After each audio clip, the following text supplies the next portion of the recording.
आज का हमारा टॉपिक है, अब आगे का टॉपिक है जो वो है प्रतिलोम आव्यूह। आपने ये वर्ड जरूर पहले सुना होगा, प्रतिलोम। प्रतिलोम मतलब क्या होता है बताओ जरा? उल्टा। ये सबसे सही चीज है। प्रतिलोम मतलब क्या? उल्टा। ठीक है, तो हमारा टॉपिक है प्रतिलोम आव्यूह। अब ये क्या है कि ये टॉपिक लोग समझे बिना सीधा क्वेश्चन करने लगते हैं, और अपन को क्या है, ऑब्जेक्टिव की बहुत मारा मार है ना, इसलिए अपन को काफ़ी कुछ बताना पड़ता है। तो देखो, जैसे मान 2 का प्रतिलोम होता है 1/2। 2 का प्रतिलोम क्या होता है? 1/2। तो 2 का अगर 1/2 में गुणा करेंगे तो अपन को क्या मिलेगा? 1, जिसको अपन इकाई भी कहते हैं। तो a का प्रतिलोम होता है 1/a। अगर हम गुणा करेंगे तो क्या आ जाएगा? 1 इकाई। तो कई लोग इसको a इनवर्स भी बोलते हैं। क्या बोलते हैं? तो जब किसी संख्या में उसके प्रतिलोम का गुणा किया जाता है तो हमें क्या प्राप्त होता है? इकाई। क्या प्राप्त होता है? अब इस आव्यूह पे गौर कीजिएगा जो मैं आपके लिए लेकर आया हूं। 2 5 1 3, ये एक आव्यूह है। 2 5 1 3। श्रुति को एक ऐसा आव्यूह ढूंढना है जिसका अगर हम इसमें गुणा करें तो हमें इकाई आव्यूह मिले। क्या मिले? इकाई। अभी हाल के लिए चूंकि ये सरल सी चीज है तो मैं आपके लिए काम कर देता हूं। सर ये तो एडजॉइंट है। हाँ, कभी कभी मेरे वर्ड्स को सुने, कभी कभी एडजॉइंट ही वो काम कर देता है, इसलिए हमने एडजॉइंट पढ़ा था। अपन को लगता है यार क्यों बना रहा है ये आव्यूह, दिमाग में ये बात आती ना यार कि ये आव्यूह। अभी तक मैंने भाग नहीं देखा। असल में बटा निकालना मतलब क्या है? भाग। और आव्यूह का भाग हमें आता नहीं ना, उसका कोई सेंस बन रहा था। तो ये कभी कभी एडजॉइंट काम कर जाता है, हमेशा नहीं करता। तो अगर हम इसको उठाएं, 2 5 2 3 -5, 2 पंचे 10, 5 दूनी 10। अगली लाइन क्या है? 1 3, 3 एकम -3, -5 +6, 1 0 0 1। इस आव्यूह को हम क्या कहते हैं परी? पता है कि नहीं पता है? क्या कहते हैं इस आव्यूह को? इकाई आव्यूह। तो इस आव्यूह के लिए हमने ये आव्यूह ढूंढना है जया। अब ये तो छोटा सा है तो अपन ने अंदाजा लगा दिया, पर हर बार ये जरूरी नहीं है। तो हमें इस आव्यूह ए के लिए एक ऐसा आव्यूह ढूंढना है बी कि हम ए का बी में गुणा करें तो क्या आ जाए? अब ऐसा एक ही आव्यूह होता है, समझे? ऐसा नहीं कि आप 3 की जगह 4 ले लो, इसकी जगह 2 ले लो तो भी बैलेंस बन जाएगा और ये आ जाएगा। फिर ये नहीं आएगा, फिर ये नहीं आएगा। ऐसा एक ही आव्यूह होता है जिसका हम दिए गए आव्यूह में गुणा करें तो क्या आ जाता है? आई। इसके अलावा कई कई आव्यूह के लिए ऐसा आव्यूह होता ही नहीं है, ऐसा आव्यूह होता ही नहीं है। ठीक है, अब अगर आपको याद हो a इंटू एडजॉइंट ए बराबर होता है साइनिक a इंटू आई। याद आया? a इंटू एडजॉइंट ए बराबर क्या होता है? अगर मैं साइनिक a को बटे में ले आऊं तो बराबर में क्या आ जाएगा? मतलब a के लिए एडजॉइंट a बटे साइनिक a वो आव्यूह है जिसका गुणा करने पर क्या आ जाता है? आई। मतलब यही हमारा क्या है? A inverse. यही हमारा क्या है? इसलिए मैं कह रहा था कभी कभी एडजॉइंट से भी काम चल जाता है। कब चल जाता है? जब सारणिक ए का मान क्या हो? 1। इस आव्यूह में 2 3 6 5 एकम 5, सारणिक ए का मान क्या है? 1 है। इसलिए इस आव्यूह में अकेला काय से काम चला गया? एडजॉइंट। लेकिन जनरली हमें एडजॉइंट ए में काय का भाग देना पड़ता है? सारणिक ए। सबको समझ में आया? मीनिंग समझ में आया? लिखें परिभाषा। हेडिंग है प्रतिलोम आव्यूह। प्रतिलोम आव्यूह का अर्थ होता है, प्रतिलोम आव्यूह का अर्थ होता है ऐसा आव्यूह जिसका दिए गए आव्यूह में गुणा करने पर इकाई आव्यूह प्राप्त होता है। ठीक है, क्या प्राप्त होता है? इकाई आव्यूह। भूमि, तुम्हें अगर याद हो मैंने तुम्हें पढ़ाया था कि वैसे तो ए बी और बी ए क्या नहीं होते? दिव्यांश, क्या पढ़ाया था मैंने? ए बी और बी ए बराबर नहीं होते। लेकिन अगर ए बी क्या आ गया? जितेंद्र, इकाई आव्यूह, तो फिर पक्का बी ए बी क्या आएगा? इकाई। पढ़ाया था मैंने, क्योंकि इनवर्स तो क्या होता है? 2 का उल्टा 1/2 और 1/2 का उल्टा 2। इसी प्रकार से ए का उल्टा बी तो फिर बी का उल्टा। आपको याद हो वो कंसेप्ट? उस कंसेप्ट का जो मेन वो है, मैंने यहां से सीखा था वो कंसेप्ट। तो लिखें, यदि ए और बी समान कोटि के वर्ग आव्यूह हैं एवं ए बी बराबर बी ए बराबर ए बी बराबर बी ए बराबर आई है, एवं ए बी बराबर बी ए बराबर आई है, तो ए को बी का प्रतिलोम आव्यूह कहते हैं, या बी को ए का प्रतिलोम आव्यूह कहते हैं, या तो ए को बी का या बी को ए का। दूसरे शब्दों में बी बराबर ए इनवर्स या ए बराबर बी इनवर्स। अब देखो भूमि, यहां पे आपने गौर किया हो बेटा, मैंने वर्ग आव्यूह की बात की। किसकी बात की? वर्ग आव्यूह। क्योंकि ए बी और बी ए दोनों तभी निकलेंगे जब दोनों के क्रम क्या हो, समान में क्या होने चाहिए, वर्ग आव्यूह वाले, 3/3 3/3, और प्लस में अपन को बराबर में भी चाहिए आई। इकाई आव्यूह खुद क्या होता है? एक वर्ग आव्यूह। कुल मिला के आयताकार आव्यूह का व्युत्क्रम ज्ञात नहीं किया जा सकता। क्या है कि अपन हर एक टॉपिक में कितनी थ्योरी पढ़ रहे हैं, बिकॉज यहाँ थ्योरी से एमसीक्यूज आते हैं। इसमें दी नहीं हुई है भाई किसी कारण, मुझे कल ही दिमाग में आया कि यार इसकी भी थोड़ी थ्योरी पढ़ानी चाहिए, क्योंकि आ सकते ये पॉइंट बन गया कि आयताकार आव्यूह का व्युत्क्रम ज्ञात नहीं किया जा सकता। लिखें, लगे रहते हैं यार, अपडेट करते रहते हैं। लिखें, किसी आयताकार आव्यूह का व्युत्क्रम आव्यूह नहीं होता है, किसी आयताकार आव्यूह का व्युत्क्रम आव्यूह नहीं होता है, क्योंकि ए बी और बी ए परिभाषित होने के लिए ए और बी समान कोटि के वर्ग आव्यूह होने चाहिए। एमपी बोर्ड 2025 का पेपर, ए और बी समान कोटि के, बोलना पड़ेगा बच्चों, वर्ग आव्यूह होना चाहिए। अगला पॉइंट, यदि आव्यूह ए का व्युत्क्रम बी है तो आव्यूह, दौड़ लगा के आओ, बी का व्युत्क्रम ए होगा। लिख लिया।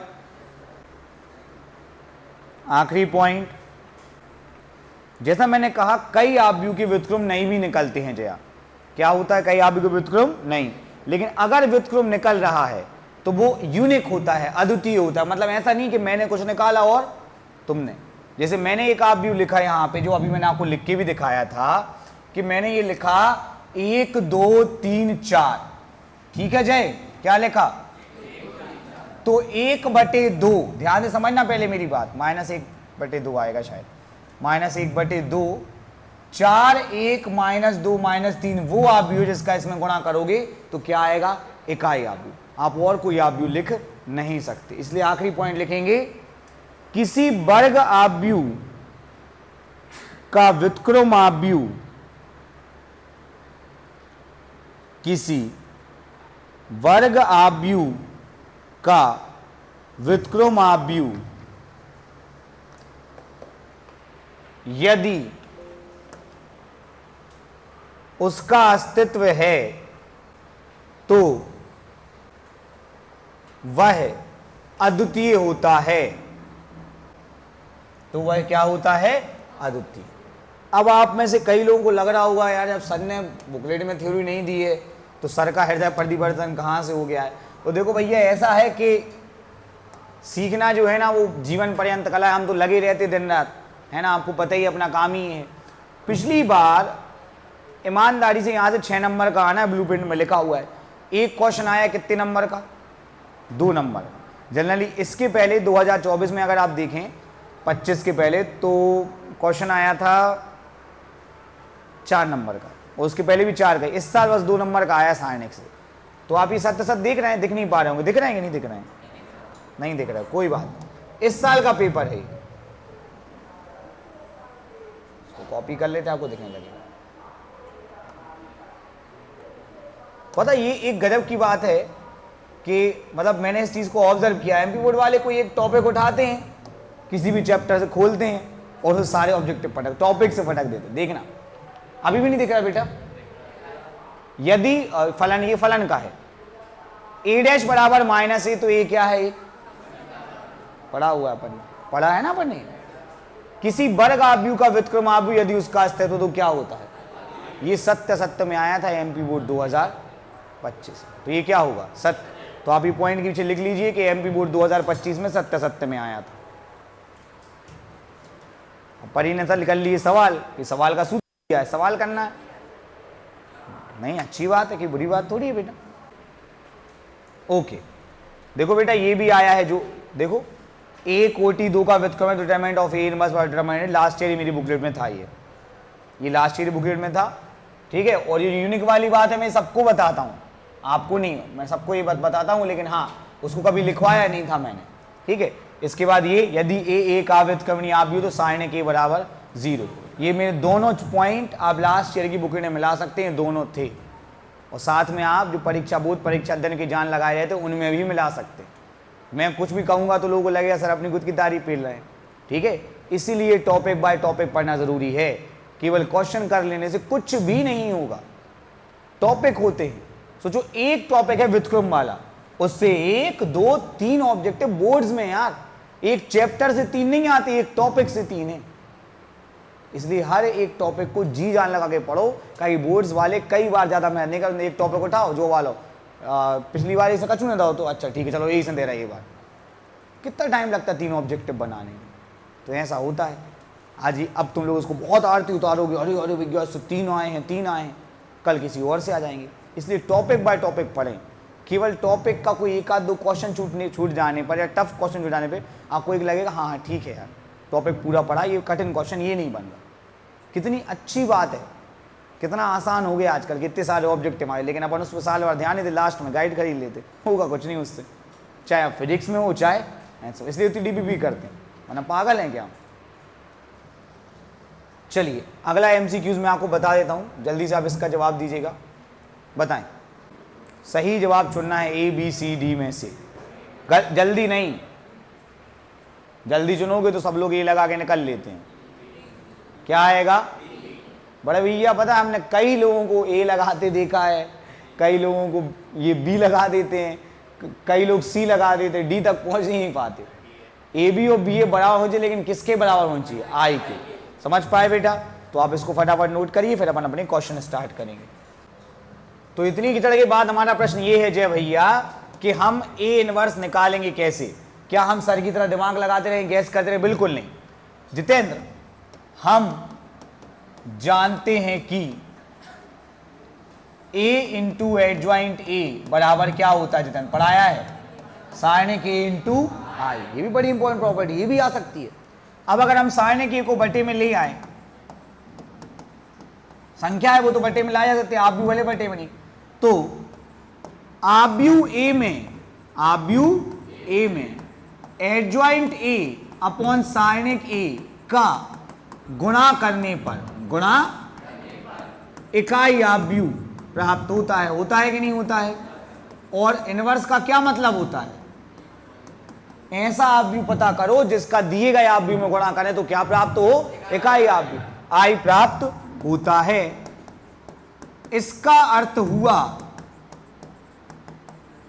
कि जो हमारा एडजॉइंट ए अपॉन साइनिक ए है वो ही हमारा क्या है जय? A inverse. ए इनवर्स क्या एक चिन्ह है बताने के लिए कि उल्टा है, ठीक है। 2 का उल्टा क्या होता है? 1/2 है। तो मैं बता लेट आए से, चलो हम ये समझ गए हैं कि हमें किसी से बोलना नहीं है कि लेट हुआ है, क्यों नहीं आए, कैसे नहीं आए, एनर्जी बहुत वेस्ट होती है। चलिए कर लीजिए फटाफट बोलिए। तो हमारा अगला तो पहला क्वेश्चन है तृतीय कोटि के आव्यूह का व्युत्क्रम। अब मेरे हिसाब से कोई बच्चा ऐसा नहीं निकाल पाएगा, एडजॉइंट ए सबको निकालना आता है, साइनिक ए सबको निकाल। जितेंद्र यहां पे गौर करो बेटा, शुरू करते हैं। पहला A11, ए दिख गया सबको? -1 की पावर 1 और 1, फिर चलो ठीक है। 4 चौके 3 त्रिका, बार बार न कराए हम जो, 1 16 में से 9 गए 7, 7 एकम 12। अरे रुक जा भैया, -1 की पावर नहीं बोलना, बुरा लग जाए। 2 1 और 2 3, 4 एकम, याद रखो ऊपर से नीचे, नीचे से 4 एकम 4, 3 एकम 3, माइनस ने लगाइए बीच में, -1 और ये 1, अल्टीमेटली क्या आ गया? तीसरा A 13, -1 की पावर 1 और 3, चचा आओ बड्डे, आओ दादा, बेचारे अपने कार्तिक लोग अभी आए इसलिए बता रहे हैं, बताया तुम लोगों से स्पीड कोई की नहीं है। 3 - 4, कार्तिक भी अपने हैं, ऋतिक भी अपने, अभी आ जाएगी 1 2 मुश्किल से मुश्किल 2 4 5 दिन में, क्योंकि अब पढ़ाए हैं ना मैथ्स तो हमको पता है कौन कैसा है और तुम लोगों को क्या बनाए हैं हम। 21 22 23, कौन कौन है जी? 21 ये पूरे 9 एक बार में लिख लेता है कई लोग लिख लेते हैं, स्पीड बनती ना उससे। -1 की पावर 2 और 1 3, और ये 4 और ये 5। हम तो इतने खतरनाक आदमी हैं थे, हम सीधे लिख लेते प्लस माइनस प्लस, अच्छा नहीं नंबर कर सका थे मैं, लेकिन उस समय हमारा दिमाग ही नहीं पढ़ते थे ना, तो दिमाग इतना चलता नहीं कि सर से पूछ लेंगे, हम तो सीधा पता है कि जी प्लस का आएगा जी, फिर प्लस फिर माइनस फिर प्लस फिर माइनस, लेकिन ये अच्छी बात नहीं है ना। अब छोटे रहते अपन को पता नहीं रहता, हम लोग तो टेस्ट में कॉपी चेक भी नहीं होती थी, तो सर ने कहीं बताया नहीं बेटा कि ऐसे नहीं करना। जैसे आपको याद हो मैंने आपको एक ट्रिक बताई थी A' = -A वाली, अरे क्या विषम सममिताभ्यु की, कि विषम सममिताभ्यु में तुम्हें चेक करनी नहीं है मुख्य वैकल्पिक अवयव क्या होंगी 0 और सहायक वैकल्पिक परिमाण बराबर चिन्ह में, तो आप में से एक बच्चे ने नहीं कम से कम 3 से 4 बच्चों ने वो ही लिख दिया कि इस देखो इसके मुख्य वैकल्पिक अवयव 0 हैं और सहायक वैकल्पिक अवयव चिन्ह परिमाण है बराबर और चिन्ह में विपरीत, इसलिए विषम सममिताभ्यु है। बात तो सही है, पर आपको A' -A लेके ही करना, आपको दो वो हमें ट्रिक बताई थी किसके लिए? ऑब्जेक्टिव। आपकी भी गलती नहीं, मैंने बताई थी, तो फिर मैं जब कॉपी चेक करता तो बता देता हूँ बेटा कि ऐसे नहीं करके वैसे ही कर लेना। चलो हटाओ छोड़ो यार, क्या चलो 1 मिनट कार्तिक बनने लगा तुम पे 21 12 माइनस, अगला आएगा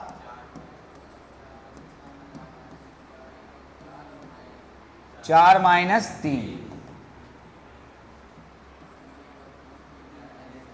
अगला आएगा 3 - 3, जो होगा 0 सबसे बेस्ट, जो 1 और 1 कितना आ गया 1, और J -1 और 12 में से 9 गए 3, कितना आ गया -3, 31 32 33। बेटा वे खत्म नहीं होगा, एकदम उड़ने नहीं है अपन, पर अभी क्या है कि अपन ने नोट्स ऐसे बनाए हैं 4 5 6, बोलो 9 माइनस। अब देखो नए बच्चों को बोलने का बहुत उत्साह है क्योंकि वो पहली बार बोले, बाकी लोग कह रहे हाँ होता है यार वो तो कब से कर रहा है, यही करना, चैप्टर में बचा ही बहुत बचा है अभी, हर सवाल में। अभी जैसे एडजॉइंट निकाल रहे थे, अब हर सवाल में इनवर्स निकालेंगे जी हाँ। 3 - 3 हमें सबसे यही लगता है, 4 - 3, बेटा सही बोले हो कि नहीं? 1 - 1 1 -3 0 1 1 0 -3। अब आप ध्यान दे लो, शायद दिक्कत हो जाए, नहीं तो एडजॉइंट ए निकालने के लिए हमें ये इस क्रम में लिखने पड़ते ना, 11 12 13। नॉर्मल ऑब्व्यू में क्या होता है 11 12, लेकिन एडजॉइंट में 11 12 13 और 23।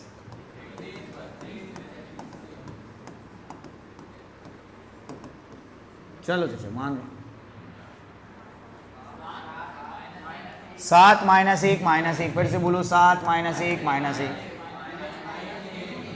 -3 1 0 -3 0 1। इसके अपन ने कितने क्वेश्चन कर लिए। अब एक्स्ट्रा क्या करना है, सारणी की निकालना है, लेकिन हम परेशान नहीं करेंगे क्योंकि हमारे पास केशव जैसा होशियार बच्चा, इसने हम बताया कि सर आपको एक, और ये ट्रिक नहीं है, ये फॉर्मूला है ना, और इसको यूज कर सकते हैं। कोई भी पंक्ति ले सकते हैं। मैंने 11 12 13 मतलब पहली पंक्ति ली है। क्या ली है? पहली पंक्ति। तो पहली पंक्ति के जो छोटा ए मतलब अवयव, बड़ा ए मतलब सेकंड। बोलो 1 3, फिर से बोलो 1 3। अब इनके सेकंड कहां गए?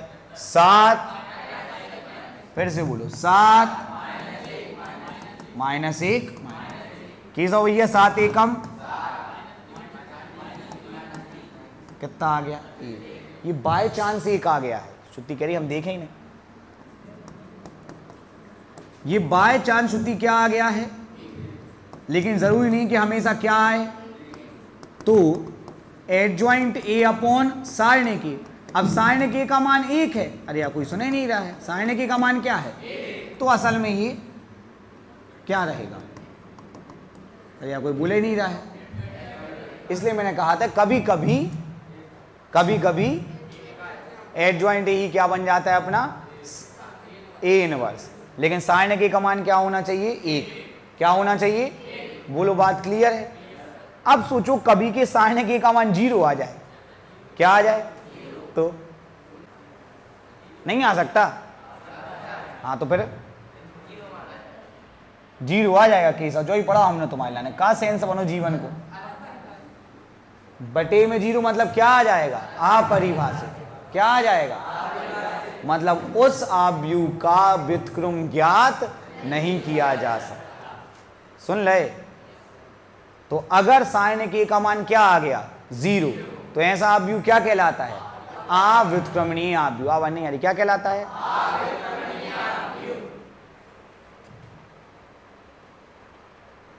पढ़िए रो। यदि ए एक अव्युत्क्रमणीय आव्यूह है, क्या होता है? सत्य है कि नहीं? कब आया है? 2025। लेकिन पढ़ना ही नहीं है अपन को। चाहे 24, चाहे 25, चाहे 26।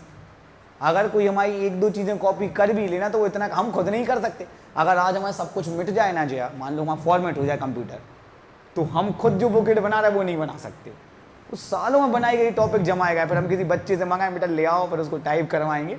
ये मतलब हार्ड कॉपी होना जरूरी। कभी कभी हो जाता है। मेरे साथ एक बार ये हो चुका है बहुत पहले, लगभग 3-4 साल का था। मेरा कंप्यूटर करप्ट ही हो गया। हमने कहा भैया इसका डाटा के लिए वो नहीं निकलेगा। अब तो हम कॉपी पेस्ट करते रहते हैं, पर वो तो किस्मत की बात रहती है ना।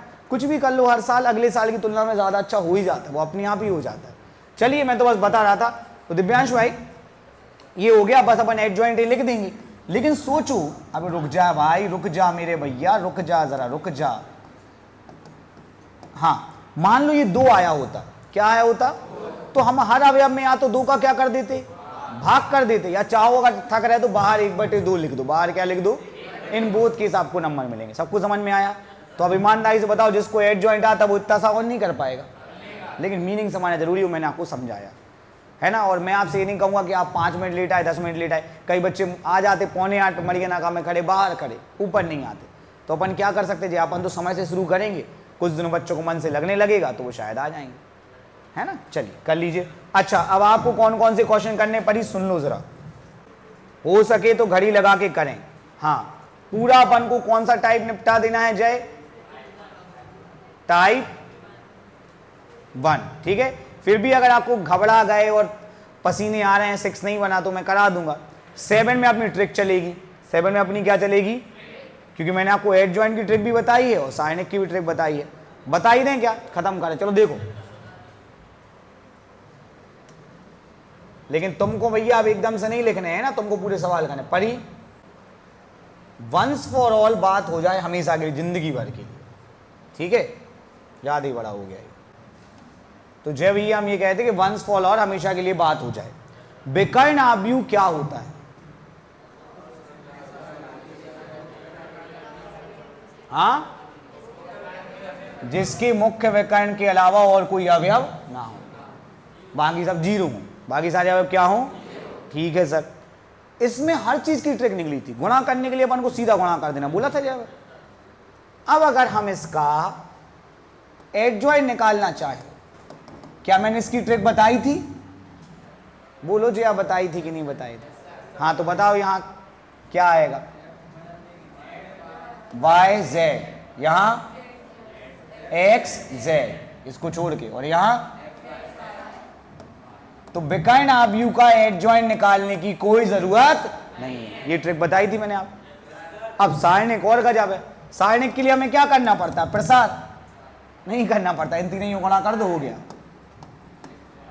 एक्स वाई, नहीं सर आप तो प्रसार करके दिखाओ।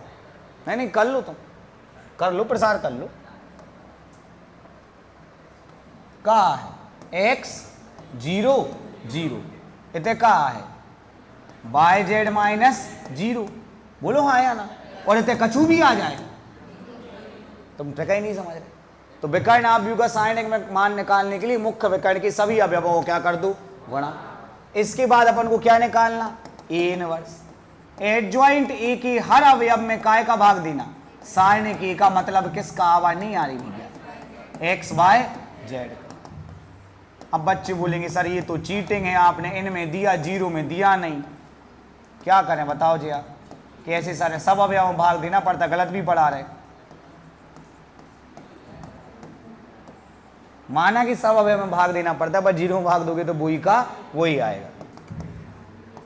1/x 1/y 1/z, बोलो हाँ या ना? तो देखो जहां भी एक ट्रिक बन गई कि इनवर्स निकाल लें तो हर अवयव को क्या कर दो? इनवर्स। जा एक नई ट्रिक बन गई। तो सबसे अच्छा कौन है? विकर्ण आव्यूह। गुणा करने की ट्रिक है, सेखंड निकालने की ट्रिक है, सारणिक निकालने की ट्रिक है, और अब तो बताओ जल्दी से, इस आव्यूह का, अगर ये आव्यूह है ए, तो बोलो ए इनवर्स जल्दी। 1/1/1/, खेल खत्म। आप सोचो जो पेपर में आ जाए ऑब्जेक्ट में, लोग क्या बताओ ए इनवर्स पूछ लो, बताओ तुम पढ़त तो हो नहीं हो, समझ रहे? तुम बोर्ड में 100 में वाले आवेगी सोच रहे। तो इसका सही जवाब क्या आ जाएगा बेटा? ए। क्लियर हो गया? लेकिन आपको एकदम से पहले के बाद 7वां नहीं करना, आपको पहले पूरे क्वेश्चंस करने। ओके चलो हो जाओ चालू।